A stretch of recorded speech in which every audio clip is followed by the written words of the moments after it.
Welcome to Hello Me, It's Me, Vulnerable AF, a podcast hosted by Nikki D. Lovely. That's really just her diary disguised as a podcast, but who cares? You're here for it. Join in as she addresses her self-reflections on life, love, and dating, and gives us all the tea by being more vulnerable than she ever has, with herself and the world. So let's get started in today's episode with Nikki D. Lovely, already in progress.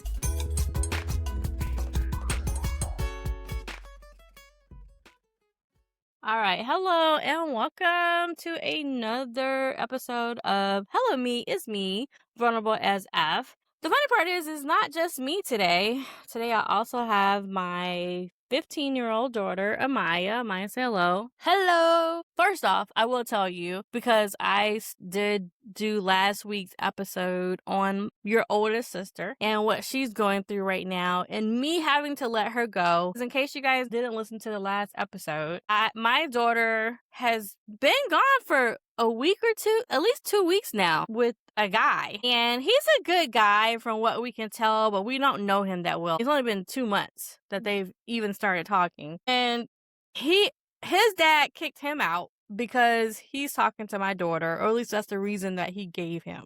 He didn't like the social media stuff that they were posting online. I don't know if there's anything else that's behind it, but what we do know is that I feel like she feels, in a way, kind of responsible for it. So she's kind of bearing down hard. And my fear was that she was going to lose herself in the process, that she was going to give so much of herself that she wasn't going to be able to recognize herself at some point, because I've been there. But what's your take on it?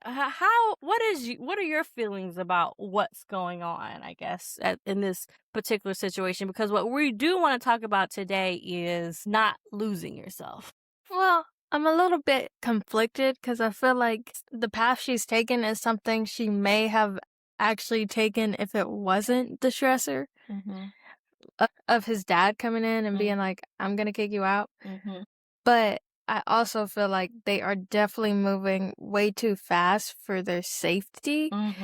And I don't think it's good for either of them to be doing all this right now. Yeah. Now, I will say that they both have ADHD. And me having ADHD and being around a lot of people who have ADHD in our family, one of the things is that reason goes out the window. You kind of throw caution to the wind. You're very much in the moment.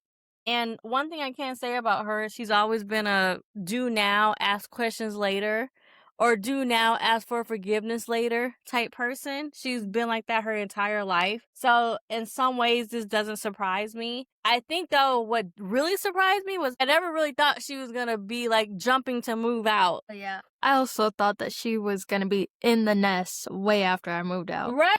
So to see her just be like, you know what, I'm ready to go now. And it almost scares me because it's like, well, I'm ready to go now because I found somebody else to rely on.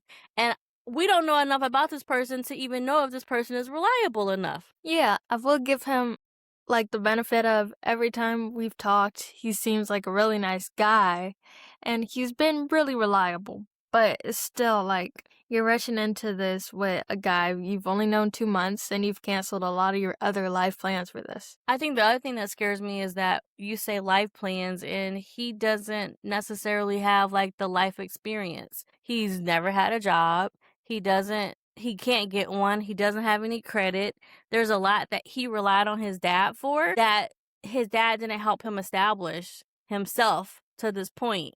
So it kind of concerns me. It's not that he can't get it. It's just that right now it's almost like he's an illegal alien at this point because he doesn't even have a social security card. He doesn't have a birth certificate right now. He's not even able to start working if he wanted to. So I think that too is a lot of the financial burden is being put on your sister and she's taking it on. Well, I feel like it's not being put on her, but Put it on herself. Yes, she's decided to take that.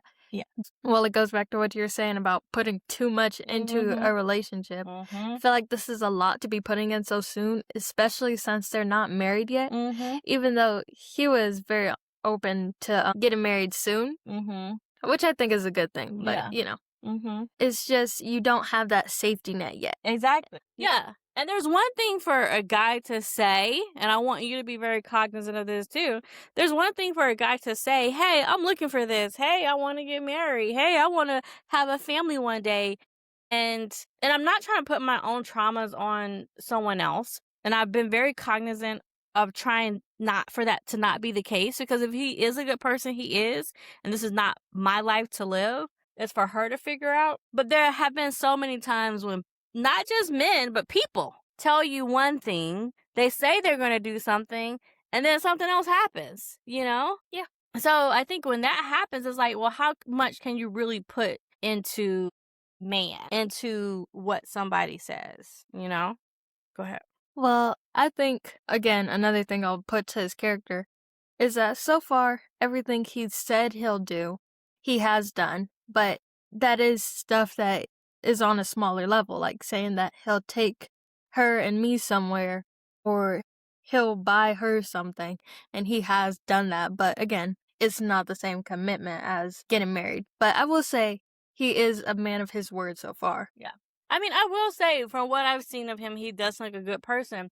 My only drawback right now, and I'm sure they'll figure it out because she's figured out how to make money online, you know, is just bringing him in and something potentially happening. And, you know, again, I'm trying not to think about that. So we'll go ahead and wrap that segment up on them, but just to let the listeners know, that is kind of the reasoning for why we're going into the topic of conversation today. And is basically watching your sister kind of triggered me looking back on some of the things that happened in my own life where I gave too much. And I think one of the things that also scares me is that did I show her me giving too much to people, being an overgiver, so that now she's in that situation where she's like, well, you know, I'm going to overgive. First, I'd like to say that maybe it's because I don't have the past traumas that you have, and I haven't had those negative experiences. I'm not looking at it from the same viewpoint, and I'm a lot more optimistic on their situation than you are. But another thing I'd like to say is I don't think the giving too much came from watching you. Okay. Because in a lot of social situations, you learn to give too much, and it can be beneficial short term in social situations. Okay.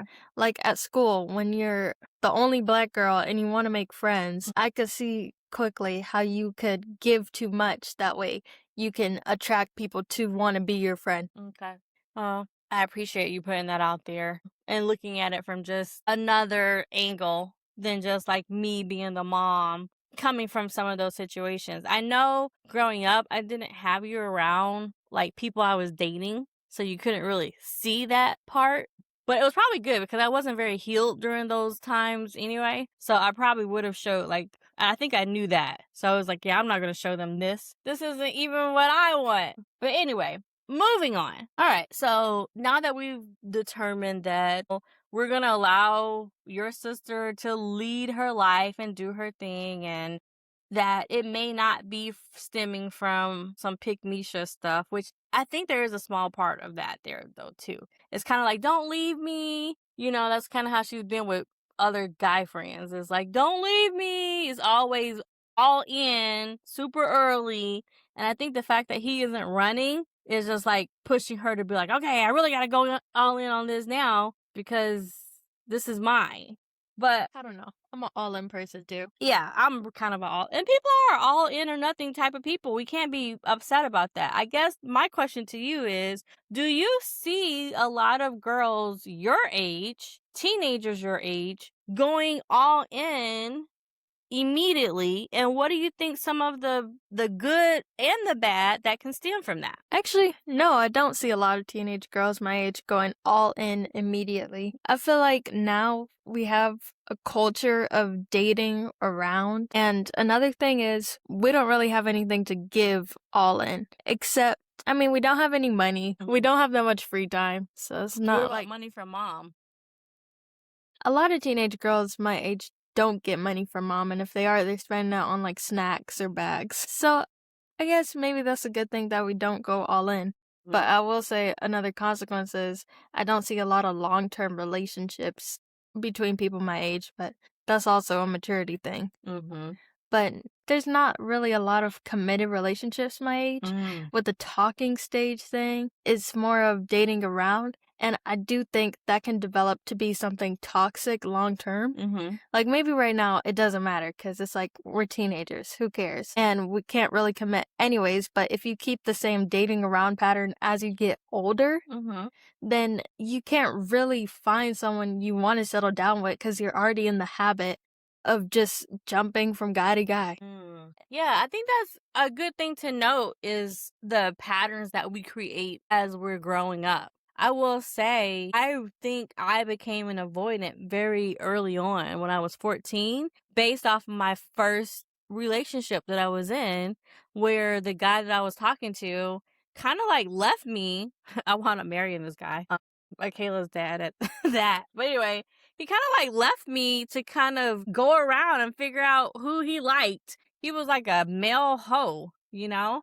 And I became an avoidant very early on because I realized if I gave somebody my feelings, him in particular, they could be crushed immediately. So I started avoiding my feelings. And then when guys showed interest in me, I started avoiding my feelings from there. And I realized I carried that on with me all the way until my 30s before I went to therapy and kind of figured that out myself, you know? So the relationships that you are making right now are going to start dictating some of the things that you wind up doing, even in your adult relationships, if you aren't self-aware enough, which a lot of people aren't, to go back and look at them. Yeah. Then that makes me kind of worried because another thing I was thinking when you said all in, I feel like we're not all in a committed relationship type of all in. But again, going on the talking stage, I feel like a lot of people my age, not I feel like, I mean, I've seen a lot of people my age, they go all in sexually. See, that's what I was worried about because when you say all in, to me, all in means sexually. To me, that's the ultimate.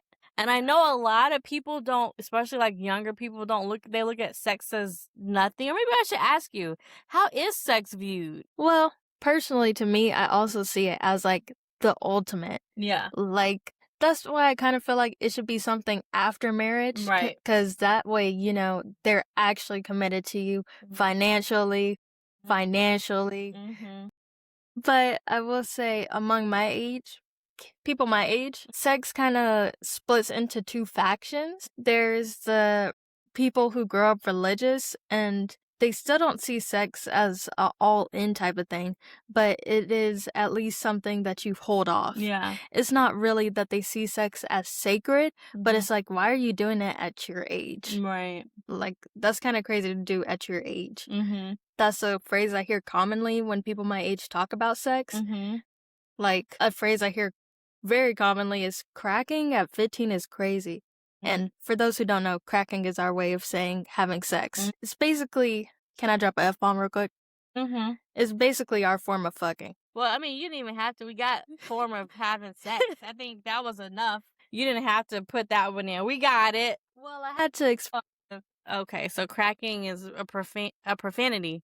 Yeah. Okay, so for all the parents, if you hear your kids now saying cracking, you realize that they're cursing around you. Kinda. But yeah, another thing, the other faction is sex is very casual. Everyone should be having sex. And one thing that one of my friends had told me was she was making fun of this girl and she was like, you can't be thinking about having a committed relationship or dating to marry at 16. Like, go party, go have some fun. And I saw the merits to it. Like, relationships at this age usually don't last, Right. but then it was still showing me like, so there's kind of like a disgust towards commitment right now. And Interesting. the other faction is very sex positive. Like, I have multiple friends, and it's multiple girls my age who have just gone into cars with guys who are slightly older, like juniors, seniors, sophomores, and they've had sex together, and then they just get dropped off at their house when they were supposed to be walking home. It's not even transactional. I will say it's like something that they want, but it's also something so normalized that even if it's not a pressure, they probably wouldn't do it if it wasn't for social media and the culture around it. Okay, so I guess what I'm hearing for one aspect, you have one group of friends who's like, you shouldn't be doing that right now. And then you have another group of friends that's saying, don't do commitment. And then you have another group of friends that's sleeping in the back seat of a car and then being dropped off. Yeah. So we have, 3 different facets of teenagers, which sounds about right. I mean, we had those same facets of teenagers too. I think the interesting part to me is the teenagers who are saying, don't commit right now, because that's what I heard a lot growing up from my mom. It was don't commit, like it's too early. And it's because my mom committed when she was 21. And so she felt like that was too early to commit. The problem is when they don't tell you how to commit and when to commit. So you're so used to doing this don't commit thing that when it's time to kind of change the gears, sometimes the boat has sailed. I see that a lot when people get older, like, no shade, but there are a lot of 30-year-olds who are getting into the dating market way too late. Like, you can't be a party girl or a party boy until your 30s. Okay. And then when people reach college, like I was telling you about the faction that's like, cracking at this age is crazy. Well, when they reach college, they go straight to cracking. It wasn't a moral thing. It was just something they wanted to shame you for doing at this age. And then they just extend that same bachelor period until they're older. Yeah, I think a lot is probably like their parents rubbing off on them too, which is kind of like, you can do this, just please don't do it now. Please just wait till you're out of my house. I don't want to have any teenage pregnancies.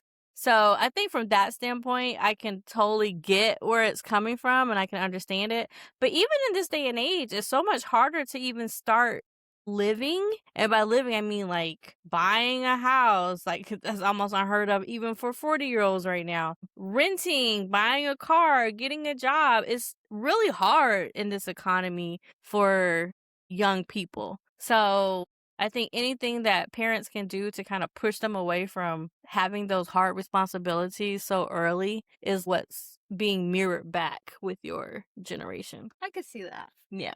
But I think social media also plays a role in it. Oh, for sure. Because, I mean, true, I'm glad you said that, because who's actually really listening to their parents? But go ahead. Exactly. Like, for the faction that's really sex positive, I look at their Instagram feeds while they're just scrolling in the middle of class, which all kids do, honestly. And a lot of their feed is, I won't say rappers, because it's not rappers. It's Instagram models, people talking about having a roster, and it's a lot of sex positive content on their social media.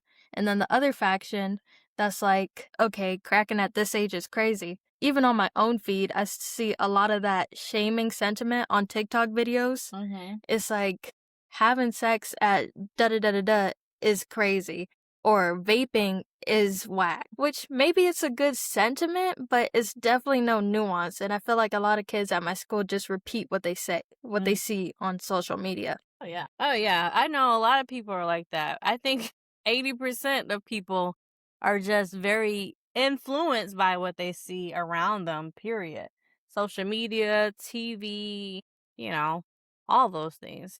People are heavily and easily influenced. So, all right. So, in conclusion, we first started this conversation talking about your sister and how I was afraid of you losing yourself, or even her potentially losing herself because of a guy. And then we kind of branched off into teenage sex culture and the reasons why you guys are having sex so soon or not at all, right?